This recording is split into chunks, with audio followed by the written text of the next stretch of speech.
عمر فاروق رضی اللہ تعالیٰ عنہ کے دور خلافت کی ایک دلچسپ واقعہ ہے۔ ایک مسلمان جیالے جو جنگجو تھا اور بڑا بہادر، اس کی بہادری کا لوگ مثال دیا کرتے تھے۔ اور جب عمر فاروق کی ایک بات یاد رکھے کہ عمر فاروق رضی اللہ تعالیٰ عنہ کے دور خلافت میں اتنا عدل و انصاف کا پیمانہ بلند ہو گیا تھا نا کہ اگر ایک ماں دودھ میں پانی ملا رہی تھی تو بیٹی اس کو کہتی کہ ماں یہ کیا کر رہی ہو، یہ عمر کے دور خلافت ہے اور اس کے دور خلافت میں ناانصافی حق تلفی نہیں ہو سکتا، بھلا ہم کیوں کر دودھ میں پانی ملائے۔ جب ماں یہ کہتی نا کہ بیٹی عمر تو دیکھ نہیں رہا ہے تو بیٹی اسے جواب دیتی ماں عمر تو نہیں دیکھ رہے ہیں مگر عمر کا خدا دیکھ رہا ہے۔ ایک بوڑھی جب اپنے بچے کو تسلی دے کر کے سلا رہی تھی اور ہانڈی میں اینٹ پتھر دے کر کے چلا رہی تھی اور پکانے کا ناٹک کر رہی تھی اور حضرت عمر کا گزر ہوا نا اس راستے سے، حضرت عمر فرماتے ہیں کہ کیا کر رہی ہو بوڑھی ماں؟ تو وہ کہتی ہے میرے اور عمر کے درمیان تو اللہ ہی انصاف کرے۔ حضرت عمر فرماتے ہیں کیا ہوا؟ کہا کہ وہ اس سلطنت کا بادشاہ ہے اور اسے ہمارا خیال تک نہیں۔ تو پھر حضرت عمر ان سے فرماتے ہیں بھلا عمر کو تمہارے حال کا کیوں کر پتا ہو، تم نے اسے اپنی شکایت درج کی تو نہیں؟ وہ بری بڑی انوکھی جواب دیتی ہے کہ اگر اسے ہمارا حال ہی پتا نہیں تو وہ ہمارا خیر خواہ اور ہمارا جو ہے معین و مددگار بنا ہی کیوں، وہ اس ملک کی باغ ڈور سنبھالا ہی کیوں۔ میرا دان ملت اسلامی یہ دور خلافت عمر کی بات ہے۔ تو وہ مسلمان جیالے جنگ میں گئے اور اتفاق سے جو رومی کتا ہے، رومی جنگجو اور فوج کے ہاتھوں گرفتار ہو گئے، کئی مسلمان گرفتار ہوئے اور ان سب کو لے کر کے گیا، رومی کتا کے پاس پیش کیا گیا اور عرب کے لوگ جو ہے نا رومی شہنشاہ کو نفرت کے وجہ سے رومی کتا یا کتا کہا کرتا تھا۔ اس وجہ سے اکثر کتابوں میں رومی بادشاہ کو رومی کتا ہی لکھا گیا ہے،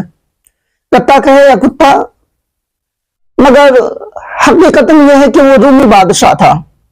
رومی بادشاہ کا ایک دستور تھا کہ وہ اپنے دربار میں ہے نا دروازے کے پاس ایک جنجیر لٹکایا کرتا تھا اور اتنا جھکا ہوا وہ جنجیر ہوتا تھا کہ کوئی اگر اس کو تڑپ کے آنا چاہے تو نہ آ سکے اور سیدھی آ نہ سکے، یعنی کہ جب بھی اس کے دربار میں کسی کو آنا ہوتا تو اس کو اس سے جھکانا پڑتا اور رکوع کی حالت میں اندر آنا پڑتا۔ رومی کتا کو ان کے سپاہیوں نے تمام داستان بتایا اور بتایا کہ مسلمان لشکروں میں ایک ایسا جنگجو ہے جس کی بہادری کا کوئی ثانی نہیں۔ تو وہ بادشاہ جو ہے رومی بادشاہ اسے طلب کیا اور کہا کہ اسے بلا کے لاؤ، میں بھی دیکھوں وہ کیسا ہے اور اس کی حوصلہ کیسا ہے۔ برادران ملت اسلامیہ روایتوں میں آیا ہے کہ جب رومی کتا اسے بلایا اور جب وہ مسلمان دروازے تک آئے اور دیکھے، کیونکہ دربار ہوتا ہے نا، دربار میں آنے کے لیے ہر ایک کو سر جھکانا پڑتا تھا، تو مسلمان اس جنجیر کے پاس آ کے ٹھہر گیا تو رومی کتا اسے طلب کیا اور کہا کہ تم آگے کیوں نہیں آتے؟ وہ کہا کہ رکوع کرنا یا سجدہ کرنا صرف ہمارے خدا کو سکھایا گیا ہے اور میں حیا کرتا ہوں اس بات سے کہ میرے محمد صلی اللہ تعالی علیہ وسلم نے مجھے اس بات سے منع کیا ہے کہ خدا کے علاوہ کسی کے آگے سر جھکائے، اور میں حیا کرتا ہوں کہ اگر آج آپ کے سامنے سر جھکا دوں تو میں اپنے محمد کے سامنے کیا منہ لے کر جاؤں گا۔ وہ رومی کتا اس کے ایمانی جذبہ سے بڑا متاثر ہوا اور کہا کہ اس جذبہ کو توڑا جائے۔ برادران ملت اسلامیہ پھر اب انہوں نے اسے جو نہ سزا دینا تھا، اب اس کو شرطوں پہ معلق کرنا شروع کیا اور کہا ایسا کرو کہ یہ جنجیر ہٹا دیا جائے۔ جنجیر ہٹایا اور یہ مسلمان جیالے اندر گئے تو ان سے کہا گیا کہ تم اتنے ہو اور ایسا ہو اور تمہاری شجاعت و بہادری کا لوہا پورے عرب اور روم مانتا ہے، گویا ایسا کرو نا، ان کے ہاتھوں میں ایک انگوٹھی ہوا کرتا تھا، جس کے پاس وہ انگوٹھی ہوتی وہی اس ملک کا شہنشاہ ہوتا۔ تو وہ رومی کتا جو ہے اس مسلمان زیالے سے کہتا ہے کہ میں اپنا یہ انگوٹھی تمہیں دے دوں اور تم اس سلطنت کے باغ ڈور کو سنبھالو، تم اپنے دین و مذہب کو چھوڑ دو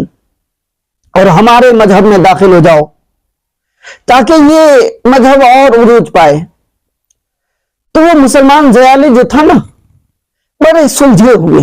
اور بہادری، ذہین و فطین دماغ کے مالک، وہ کہتا ہے کہ اچھا یہ بتائے کہ آپ کا یہ روم کتنا کشادہ ہے؟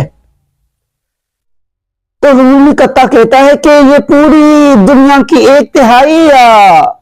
یوں کہے کہ 1/4 ہے، یعنی پوری دنیا کے 1واں حصہ روم کا ہے۔ وہ مسلمان زیالے جواب دیتا ہے کہ اگر یہ روم اس پوری دنیا اور اس دنیا کے جیسے کئی دنیا اتنا کشادہ آپ کا روم ہوتا نا، اور ان سے بھر کے ہمیں سونی جواہرات آپ دے دیے ہوتے، پھر بھی آپ یہ کہتے کہ میں آذان کے علاوہ کسی لفظ کو پکاروں، تو ہرگز میں یہ گوارا نہ کرتا۔ رومی کتا بڑا متاثر ہوا اور کہا یہ آذان کیا ہے؟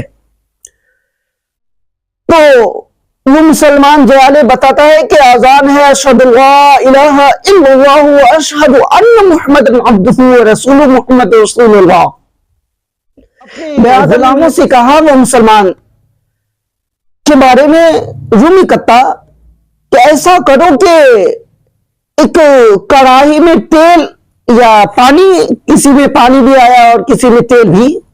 غالباً اکثر پانی کے بھی راوی ہیں اور کچھ تیل کے بھی راوی ہیں،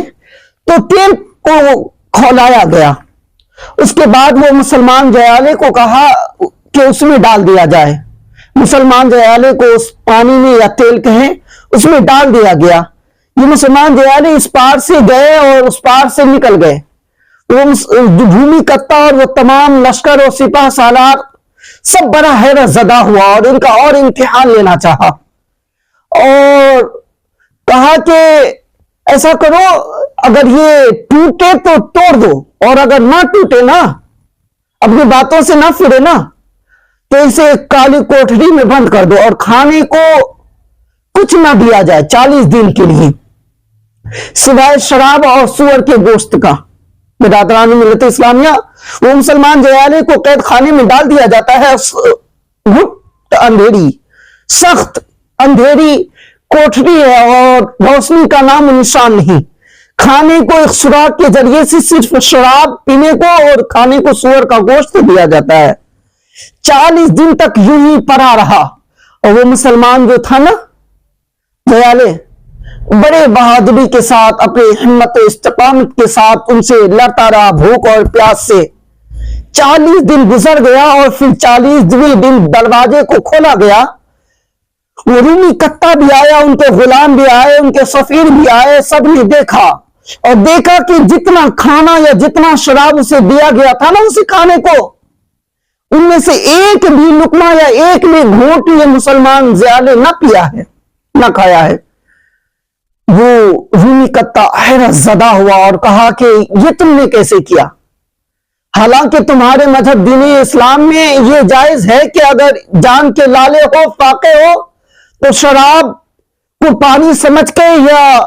حرام کو حلال سمجھ کے کھا لیا جاتا ہے، اور یہ تمہارے دھرم منع نہیں کرتا ہے۔ یہ مسلمان زیالے اس بادشاہ سے کہتا ہے کہ ہاں یہ تو جائز ہے کہ جب جان کے لالے پڑے اور جان کی ہلاکت قریب ہو تو پھر حرام کو حلال قرار دے دیا جاتا ہے ہمارے دھرم میں، ہمارے مذہب میں، مگر مجھے یہاں پر اپنے جان کو نہ بچانا تھا، بلکہ تیرا جو غرور و تکبر ہے نا مجھے توڑنے کا، اسے اور زیادہ غضبناک کرنا میرا مقصد تھا۔ گویا اس لیے میں نے حلال ہونے کے باوجود بھی میں اسے کھانا گوارا نہ کیا، اگرچہ میری جان چل جاتا، مگر تمہیں توڑنا اور تمہیں اور غضب نہ کرنا میرا مقصد تھا۔ برادران ملت اسلامیہ، رومی کتا ان سے اور متاثر ہوا اور کہا کہ ٹھیک ہے، تم اور تمہارے تمام لشکر جو ہمارے پاس قیدی بنا کے آئے ہو، ان سب کو میں رہائی دے دوں گا اور ان سب کو چھوڑ دوں گا، فقط اتنا کرنا ہے کہ تم مجھے سجدہ کرو،